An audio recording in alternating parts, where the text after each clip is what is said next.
Goeiedag iedereen. Hoe gaat het met jullie? Ik hoop dat het goed met jullie gaat. Laten we vandaag iets belangrijks leren. De bezittelijke voornaamwoorden. In het Nederlands natuurlijk. Mais d'abord, commençons par faire un rappel en français. Un déterminant possessif indique la possession, c'est-à-dire que quelque chose appartient à quelqu'un. Rappelez-vous, en français, pour choisir un déterminant possessif, on doit se concentrer sur ce qui est possédé. Les déterminants possessifs s'accordent en genre, c'est-à-dire masculin et féminin, et en nombre singulier pluriel avec les noms qu'ils précèdent. Par exemple, je cherche partout mon crayon. On regarde crayon et donc on met le déterminant possessif mon, parce que crayon est un nom masculin. Je cherche partout ma trousse, car le mot trousse est féminin. Je cherche partout mes stylos, parce que stylo est pluriel. N'ayez crainte, en néerlandais, c'est beaucoup plus simple. Retenons le tableau suivant. Pour traduire mon, ma, mes, on utilisera toujours mijn. Ton, ta, tes, vous aurez le choix entre je et jou. Nous verrons la différence juste après. Pour traduire son, sa, c'est la plus grande difficulté de ce point de grammaire. Mais je vous rassure, une fois comprise, ce n'est qu'un jeu d'enfant. Vous utiliserez zijn si le possesseur est masculin et haar si le possesseur est féminin. Nous verrons après ce que nous entendons par possesseur, car c'est cette notion qu'il faut bien cerner. Notre et nos au pluriel seront traduits par soit onze, soit ons. Nous verrons ça juste après également. Votre et vos au pluriel seront traduits par jullie. Et leur singulier et leur pluriel seront traduits par hun. Quelle est la différence entre je et jou? Et comment choisir entre les deux? Dans la majorité des cas, vous utiliserez je. Jou sera utilisé pour accentuer lorsque l'on voudra mettre l'accent sur quelque chose d'important, comme par exemple dans la phrase Het is mijn kat niet, het is jouw kat. Ce n'est pas mon chat, mais c'est ton chat. On insiste sur le fait que c'est le tien et pas le mien. Pour choisir entre zijn et haar, il faut cerner la notion de possesseur. Comme je vous ai dit au début de cette vidéo, en français, pour choisir le bon déterminant possessif, on se réfère à ce qui est possédé. Comme dans la phrase Onze klastitularis is mevrouw Dralens. Ze geeft Nederlands en Duits. Haar zoon zit al in het 6e jaar.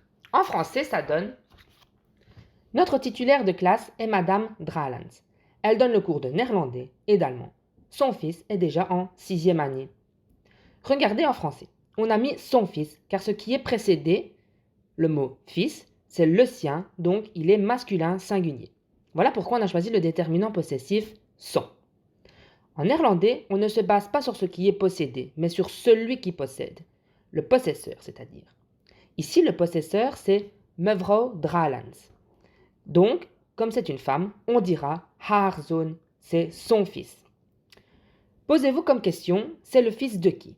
C'est le fils de mevrouw Dralens, donc, comme c'est une femme, je mets haar. Voici un autre exemple. Zijn naam is Luca.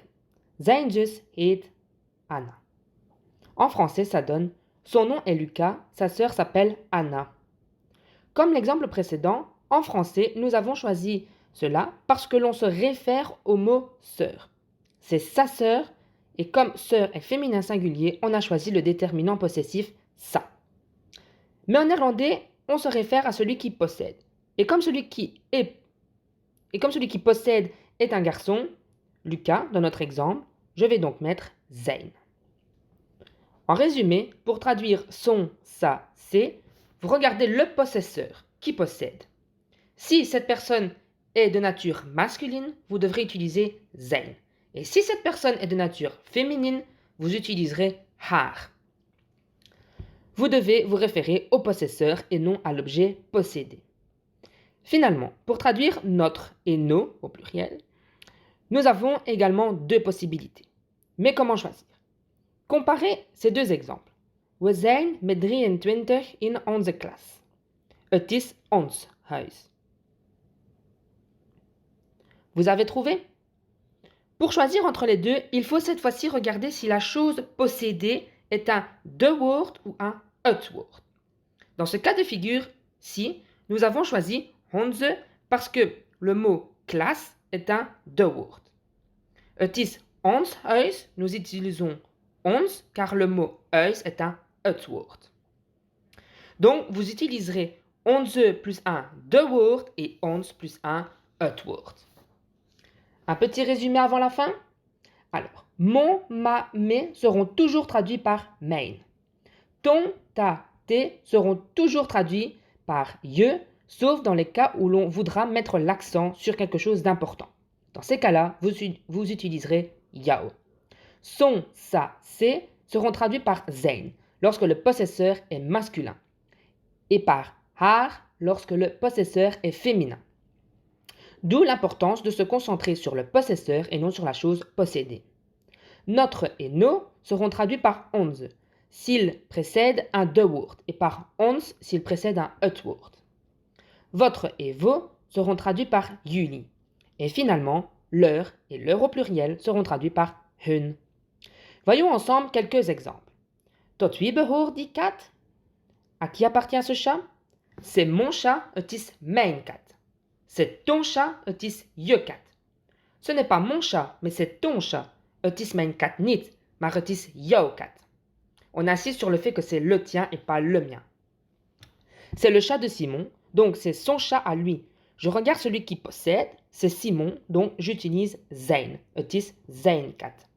C'est le chat de Muriel, donc c'est son chat à elle. Je regarde celui qui possède, c'est Muriel, donc j'utilise haar. Het is haar kat.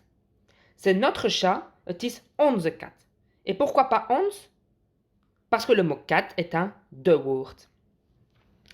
C'est votre chat, het is jullie kat. C'est leur chat, het is hun kat. Bedankt voor het kijken.